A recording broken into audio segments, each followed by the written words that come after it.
Hola, ¿qué tal? ¿Cómo están? Buenas noches. Estamos arrancando la temporada 14 de esto que hemos dado en llamar Meridiano 64, con lo cual queremos agradecerles a todos y cada uno de los que hacen posible este programa.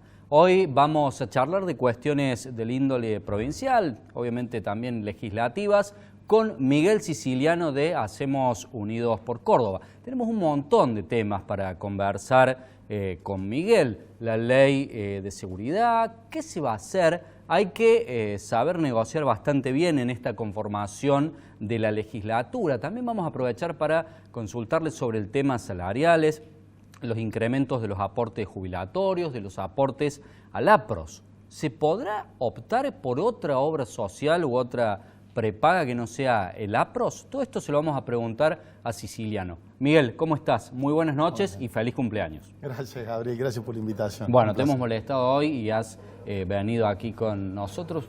Has sido invitado nuestro desde nuestros principios. Sí, bueno, ¿no? La temporada 14, primero felicitaciones. Segundo, fuera de cámara te decía que me sorprende, pues soy un tipo joven, digo, 14 años haciendo una temporada con el mismo. Sí. Así que felicitaciones y gracias por invitarme, no me molesta que me es un placer, Miguel, recibirte. Bueno, a ver, ¿en qué cambia la situación de la seguridad en Córdoba con esta nueva ley? ¿Cuáles son los beneficios? Bueno, a ver, nosotros desde la legislatura lo que hicimos fue, primero, fue la primera ley que el gobernador Zarzora envía a la legislatura. Esto indica la importancia que tiene para nuestro gobierno la seguridad. Yo le digo que esta es la ley contra el narcotráfico y contra la inseguridad. ¿Por qué? Porque en primer lugar crea juzgados en cada una de las principales ciudades del interior, juzgados y fiscalías para darle combate al narcotráfico. ¿Por qué? Porque cuando vos tenés más fiscalías, más juzgados, la acción judicial para combatir, para abrir una investigación, para poder hacer un allanamiento, es mucho más rápido, mucho más eficaz. Y el brazo de la justicia es fundamental para darle batalla al narcotráfico. ¿Por qué el narcotráfico? Porque el narcotráfico es una de las principales patas de la mesa de la inseguridad. También digo que es una ley que va a ayudarnos a pelear contra la inseguridad. ¿Por qué? Porque le da, en primer lugar, al policía una herramienta más. Vos pensás que antes de esta ley, el policía tenía el arma de uso de fuego, que es el arma letal, la pistola, como se llama, o su voz de alto. Entre el delincuente y él había el uso del arma, o su voz o su fuerza física. No había nada al medio. Hoy la ley te permite usar armas no letales, como usa España, como usan los países árabes, como usan ciudades como Dubái. Digo, hoy el mundo utiliza armas no letales. ¿Por qué? Porque le permite al policía prevenir el delito y no tener que esperar hasta que la situación sea de altísima gravedad para sacar el uso de arma de fuego. Además, está el Instituto de Capacitación, que nos permite poder hacer que las fuerzas policiales se capaciten con el Ministerio de Seguridad. Permite crear las guardias de seguridad urbanas de prevención. Esto es clave porque vos pensás, los municipios haciendo la tarea preventiva de seguridad, la justicia con más juzgados y fiscalías, la policía con mayor instrucción y armas no letales, más policías en la calle y menos en los escritorios.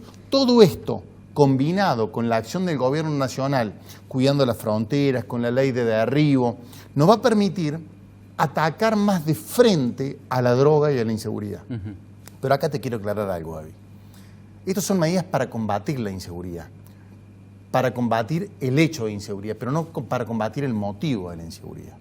El motivo de el motivo, Miguel, se va a ir empeorando cada vez más. Ojalá que no. Con los números que va a arrojar la pobreza del 23 y lo que va a hacer falta para no ser pobre en este año, realmente le van a tener muy difícil. Ojalá. ¿Van a lograr correrle a la par, aunque sea a la situación? ¿O sentís que el agravamiento económico y social puede perjudicar? Mira, yo, en primer lugar, ojalá que al presidente Milei le vaya bien. Ojalá que las medidas que tomen sean acertadas y le sirvan a la gente. Ojalá que la Argentina salga adelante.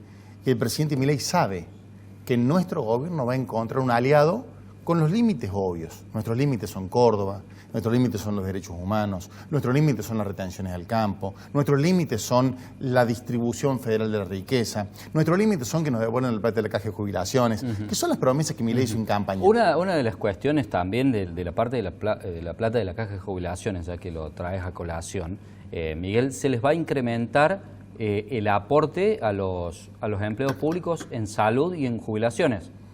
Sí, en realidad, antes de responderte esto, quiero terminarte este concepto. Mira, miraba, hay veces que cuando tengo tiempo, miro por ahí, no sé, TikTok, yo no soy muy bueno en estas cosas, pero por ahí TikTok, y miraba un video de alguien muy gracioso, pero plantea una realidad muy cruda, que miraba la cámara en TikTok y le planteaba a un supuesto conversador que estaba conversando con él, que era todo imaginario, y le decía, che, ¿dónde sacan el carnet anticasta?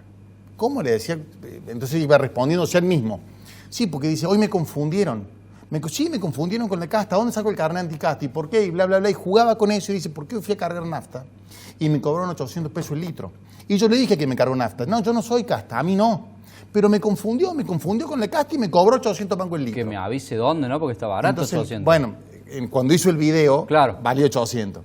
Entonces ahí el tipo dice, quiero sacar el carnet porque me dijeron que el costo lo pagaba la casta, no yo. Y yo no soy casta. ¿Qué te quiero plantear con esto? Ojalá que al presidente le vaya bien, pero que le vaya bien salvando a la gente. Porque cuando vos haces economía y decís, bueno, listo, a ver, yo tengo esta agua, se la tengo que repartir a 5 personas, bueno, listo, elimino 3 y se la reparto a 2. Sí. Digo, cuando vos haces la ecuación sin tener en cuenta a la gente, es fácil. Lo que vos tenés que hacer para gobernar es hacer la ecuación salvando a la gente, porque si vos sacas gente para repartir un vaso de agua es muy fácil. Voy a esto, a la provincia que me preguntaste recién. En el gobierno anterior, la legislatura anterior había habilitado al gobernador a que utilice 2 puntos de los salarios de los activos para poder aplicarlo a mantener la caja de jubilaciones. Caja de jubilaciones que tiene un déficit de 11.000 millones de pesos por mes. 11.000 millones de pesos por mes son más o menos 130.000 millones de pesos por año. Esta es la plata que la Nación nos debe enviar y que no nos envía. No lo envió Macri, no lo envió Alberto, ahora no lo está enviando Milei porque el primer envío que mandó fueron 1.070 millones. ¿Y debían ser cuántos? 11.000, 11.900. O sea, les envió un 10%. Un 10%. ¿Quién debe pagar el déficit de la caja de jubilaciones de los empleos públicos de Córdoba? ¿Vos, que sos un aportante privado? ¿Quién nos está mirando que a lo mejor maneja un taxi que no es jubilado de la caja? ¿O los activos de la caja? ¿Pero qué pasaba? Siempre se cortaba por lo más fino, se le metía la mano en el bolsillo de los jubilados. Nosotros decidimos cuidar a los jubilados. Esa fue la decisión que tomamos. ¿Quiénes tienen que cuidar a los jubilados? Los activos, los que formamos parte de la caja de jubilaciones del sector público. Y con respecto a la Administración Provincial de Seguro de Salud, Miguel. Ahí voy. El mismo 2% que ya tenía habilitado Schiaretti, lo tiene habilitado Yarlora. El mismo 2%. Pero lo mejoramos. ¿Por qué? Porque antes ese 2% de Schiaretti se utilizaba para bajar el cálculo de las futuras jubilaciones. Este 2% no afecta a los futuros jubilados, solamente te hace aportar, pero no afecta el monto de tu jubilación. Primer tema, caja de jubilaciones. Segundo tema, que el que me pregunta, que es el APROS. El APROS es la obra social de los empleados y funcionarios públicos. Es mi obra social. Yo no tengo una obra social privada. Mi mujer y mis 3 hijos y yo nos atendemos con APROS. Bien.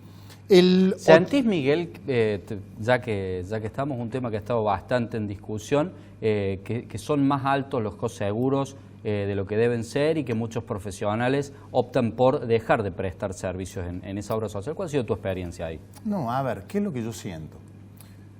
Mi viejo tiene una obra social privada que aumentó, para no decirle en cámara, que aumentó el 56%. Hay obras sociales que aumentaron hasta el 63%. ¿Por qué aumentaron las prepagas o las obras sociales? Porque el 82.7% de los componentes de la salud, medicamentos, prótesis o elementos de internación, el 82.7% tienen componentes dolarizados. Si el dólar en 15 días pasó de 3.50 a 800 pesos el oficial, alguien tiene que pagar ese desfasaje. En la obra social privada te aumenta el 50% y listo. Vos optás, paga la cuota o te quedas sin obra social. ¿Qué hace el sector público? Porque el APROS es la obra social de los empleados públicos, de los funcionarios públicos. A mi obra social, ¿qué es el APROS? Ese desfasaje, ¿me lo tenés que pagar vos? ¿Me lo tiene que pagar el taxista que nos está mirando? ¿Me lo tiene que pagar mi papá? Que no es empleo público. Este desfasaje se produce porque los sueldos han aumentado mucho menos, o sea, que el aumento de los precios de la economía. Por el costo del dólar oficial. Entonces vos decís, che, la obra social de los empleos públicos, del sector público, tiene que pagar el sector público. Yo entiendo, porque también acá ¿Y empezás con la demagogia, Gaby. Porque empezás, no, bueno, pero el sector público, pero los docentes, pero los maestros, pero... Y si nadie quiere jorobar a los docentes, a los maestros, al empleo público, nadie. Sí, ya bastante jorobados están. Nadie lo... Ahora, el tema es quién paga los gastos del sector público, porque el ferretero, el abogado, el médico privado, vos, que sos periodista, che, que nos tienen que pagar ustedes? ¿La obra social que usamos nosotros, el sector público, lo tenemos que pagar nosotros? Esto es lo que yo creo que hay que discutir en profundidad, ¿no? Miguel, ¿se podría hacer que sea optativo pertenecer al APROS, que cada trabajador pueda decir, quiero tener el APROS o no? Miren, estos aportes van a ir a tal obra social que entiendo funciona mejor. Para mí no sería un tema que no se deba discutir. Creo que es un tema que podemos discutir. Yo no soy experto en salud, no trabajé nunca en salud, soy abogado, no soy médico, mi especialidad es el derecho administrativo. Pero la verdad que si vos me lo preguntás así en un programa informal, yo diría, che, es un tema que podríamos discutir. De lo que no tengo ninguna duda es que cuando vos administrás el Estado, como estamos haciendo en este momento en el gobierno provincial, no podés seguir pidiéndole al sector privado que sea a cargo de los costos del sector público. Basta. Digo, de verdad, porque yo escuchaba mucho legisladora, viste, con este discurso tribunero, fácil. Cuando vos sos oposición, decís cualquier cosa. Si total vos no tenés que pagar sueldo, vos no tenés que hacer rutas, vos no tenés que bancar al sector privado que perdió su obra social y que se vino a la salud pública. ¿Se ha dado mucho esto, muchísimo, Miguel? Muchísimo. Cuando vos no tenés esas responsabilidades, tirás cualquier cosa, intentás quedar bien con gente. Pero yo creo que esta manera de hacer política es del pasado. Creo que hoy la crisis que vive la Argentina y de la cual Córdoba no está exenta, requiere que los dirigentes políticos oficialistas, los opositores, tengamos responsabilidad cuando discutimos algo. Porque administrar una provincia como Córdoba, que es la segunda provincia más grande del país, no es joda. Y cuando vos tenés que seguir haciendo ruta, tenés que seguir bancando la salud, seguir haciendo hospitales, seguir cuidando nuestro turismo, seguir fomentando la industria, no podés seguir pidiéndole al sector privado que banca los sueldos, que banca los empleados, que genera economía, que mueve la industria, que paga los impuestos, que además banquen al sector público. Entonces yo creo que estas discusiones hay que darlas con profundidad. Para un dirigente político tomar medidas de estas no es fácil, porque es más fácil, es más lindo, suena mejor.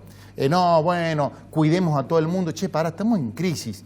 Y en esta crisis, mira vos, nosotros en esta crisis, Gaby, también quiero plantearlo. Aumentamos el 12,9% los sueldos. Hay provincias que no solamente no dieron aumento, el 70% de las provincias, sino que pagaron de manera desdoblada el aguinaldo o desdoblada el sueldo. Nosotros pagamos el sueldo en tiempo y forma, el aguinaldo en tiempo y forma. Dimos el 12,9% de aumento a todo el sector público. Y de ese aumento planteamos, pero pará, tu propia obra social bancala vos, sector público. Tu propia caja de jubilaciones, para no jorobar a nuestros jubilados, banquémoslo nosotros, que somos el sector público. Nos bajamos el sueldo. Quien te habla presentó un proyecto, me acompañaron todos los legisladores del bloque. ¿Cuánto cobra, Miguel, aproximadamente un legislador? Con la baja de sueldo 1.4, 1.5 más o menos. El gobernador bajó el 25% su sueldo. 1.4, 1.5 millones de pesos cobra. Claro, 1.400.000 pesos, 1.500.000 pesos. ¿Y el gobernador se bajó el 25% de sueldo. No tengo exactamente la cifra de sueldo del gobernador. Tiene que ser mayor, lógicamente. Es mayor, un poco mayor. Y la verdad es que había que bajarse el sueldo. Había que bajárselo. Porque uno dice, Miguel, pero a lo mejor eso es gestual. No sé si es gestual o no gestual, depende del bolsillo de cada uno. Ahora, la verdad es que había que hacerlo. Porque vos no podés pretender generar ajustes en los costos del Estado si no empezás por vos. ¿Cómo yo voy a pedirle un esfuerzo al sector público, un esfuerzo al sector privado, si yo no empiezo bajándome el sueldo mío? Pero te lo digo esto, porque a nivel nacional escuché mucho ajuste. ¿Pero vos escuchaste a alguno que se baje el sueldo? ¿Conoces algún senador que se baje el sueldo? Bueno, ¿Conoces algún diputado nacional que se baje el sueldo? Conozco a Milei que lo donaba. ¿Lo qué? Lo sorteaba. ¿Cuál fue el término que usaste? Lo sorteaba. ¿Aba pasado? Bueno, ahora también su sueldo de presidente. Hasta ahora no he escuchado ningún funcionario, excepto ningún senador, ningún diputado. Entonces voy a decir, nosotros tenemos que predicar con el ejemplo, porque si no, somos pico. Y ahí vuelvo al eje. Y también con la cantidad de asesores. Miguel salió en un programa de televisión que había el senador tucumano que tenía 64 asesores. Me acuerdo porque es el número de nuestro programa. Lo que te quiero plantear, Gaby, Me parece que los temas hay que hablarlos con responsabilidad.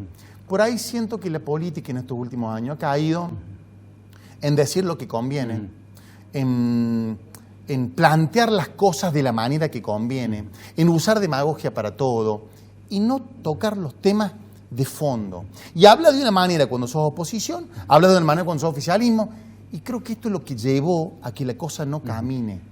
Así, Miguel, como la bandera del gobierno de Schiaretti fue la obra pública, ¿cuál va a ser la bandera de la gestión Yarlora? ¿Qué pregunta? A nivel provincial. Bueno, conociéndolo, el que lo conoce a Martín sabe que Martín tiene una visión muy humanitaria de la gestión pública. Piensa mucho, yo le llamo en el derecho humano, que incluye nuevos derechos también. Pero yo estoy convencido que en medio de esta crisis que la Argentina atraviesa, que va a haber que administrar con mucho cuidado los fondos provinciales, creo que nosotros vamos a continuar con la obra pública, porque hay una frase que repetía mucho Schiaretti y que la usa mucho Martín, que dice tanto mercado como sea posible, pero tanto Estado como sea necesario, porque si vos dejas que el mercado haga todo... De Perón es la frase, vamos a decir. Sí, en realidad es de un escritor alemán que tomó Perón, que tomó Schiaretti y que lo usamos nosotros. Pero es tanto Estado como sea posible, tanto mercado como sea posible y tanto Estado como sea necesario. ¿Por qué? Porque cuando vos le dejas todo al mercado cuando no rinde económicamente no llega. Y hay lugares que como no rinde económicamente no llega. Y cuando no llega y hay gente. Y cuando hay gente y el mercado por solo no llega, la gente se jode. Y el Estado está, por lo menos en nuestra concepción filosófica del Estado, para que la gente no se joda. Porque si vos administras, decís, bueno, si no alcanza que esta gente se joda, salvo a esta, que aquella se joda. No, ese no es el Estado. El Estado es, busco equilibrio. Bien, yo creo que nuestra gestión se va a caracterizar, ojalá Dios nos acompañe y nos ayude, para poder continuar con obras públicas, permitir que el sector privado avance, cuidar nuestra gente, administrar austeramente los fondos provinciales y tener una visión más humana. Creo que se vienen tiempos donde hay que poner como eje de la gestión pública al ser humano. Miguel, ¿se ha normalizado o se ha hecho equitativo el reparto de los subsidios para el transporte? No. Porque, a ver, en Buenos Aires están pagando 56 pesos el boleto y en Córdoba se paga 250, que 250 es un mordisco de alfajor. Pero a ver, ¿está? No, y se paga 56 pesos y 70 pesos en algunos casos, sí, según cuál boleto, con el aumentazo, con el boletazo. Sí, sí. O sea, la gente en Buenos Aires está horrorizada con 70 pesos por el boletazo que les tocó. Nosotros pagamos 250 mangos. Che, que en Buenos Aires... Pero también es barato 250 pesos, Miguel, porque es un mordisco de alfajor. Claro. O sea, debería costar no se compra, 1.300 pesos el boleto sin subsidio. No se carga un cuarto litro de gasoil con claro. 250 pesos. Y le pregunté, ¿por qué acá vale 250 y allá vale 50? ¿Que allá administra mejor que acá? Los que gobiernan... Macri, que es el jefe de gobierno en Buenos Aires, ¿es mejor administrador que Pasarini en Córdoba? ¿O Macri cobra 50 mangos porque con la plata tuya, cordobés, de ella, catamarqueña, de él, neuquino, de ella, jujeña, entre todos le bancamos el boleto a Macri? Por eso pasa. No es que Macri en Buenos Aires, y no tengo nada en contra de Macri, en contra de Jorge Macri, pero la verdad es que Jorge Macri cobra 50 mangos el boleto porque toda la Argentina le paga el subsidio. Nosotros cobramos 250 mangos el boleto porque los cordobeses subsidiamos nuestro boleto y nos alcanza para subsidiar los 250. En realidad debería costar 1.200, 1.300 pesos el boleto. Bueno, ¿eso se haría sin la presencia de ningún subsidio, 1.300 pesos? No, el subsidio que viene de la gestión anterior. Bien. Ahora, lo que vos tenés que hacer es rediscutir la Argentina en serio. ¿Quién está pagando, Miguel, entonces esa diferencia entre Nosotros. 250 y 1.300? Nosotros. La provincia. La provincia y la municipalidad. La provincia, es decir, los cordobeses. Lo mismo que el interurbano. Entonces, bueno, el interurbano tiene un poquito más de costo. Claro. Entonces lo que vos tenés que discutir, Gaby, de verdad, es qué Argentina querés. Porque no es solamente el boleto, es mucho más profundo. ¿Cuánto cuesta el gas en Buenos Aires? ¿Cuánto cuesta la nafta en Buenos Aires? ¿Cuánto cuesta la energía? Sí. Si la energía es más barata en los lugares más concentrados del país... Sí. Que no tiene ninguna explicación lo del combustible porque viene por un oleoducto. No, y la luz... No es que... Sí, la luz que produce Córdoba va a Buenos Aires, se conecta en el caño a Buenos Aires y de Buenos Aires nos la vende a nosotros. De acá sale a X peso y vuelve más cara. La luz que nosotros producimos. porque está conectada a la red nacional. Entonces lo que tenemos que discutir es, che, ¿hasta cuándo vamos a tener un país donde si yo quiero poner una industria me conviene ponerla en Buenos Aires, no en Córdoba? ¿Por qué? Porque en Buenos Aires, tengo puerto, primero, pero eso no podemos cambiarlo, porque no podemos hacer un mar en Córdoba.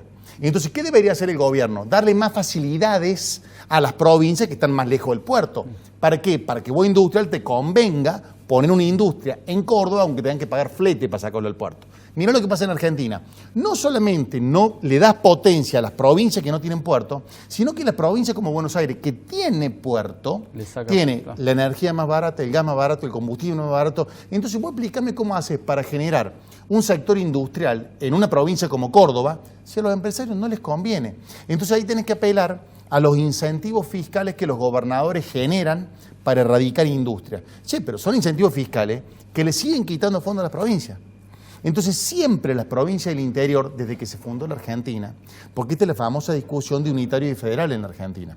Bueno, Argentina es unitaria y siempre lo fue. Esperemos que deje de serlo. Fue la promesa Miguel. del presidente Milei. Espero que cumpla. Te agradecemos, Miguel, por haber formado parte de nuestro programa en el día de tu cumpleaños. Gracias a vos, que Dios te bendiga mucho, a vos y a la gente que nos está mirando. Igualmente. Gracias. Hacemos una breve pausa, ya volvemos.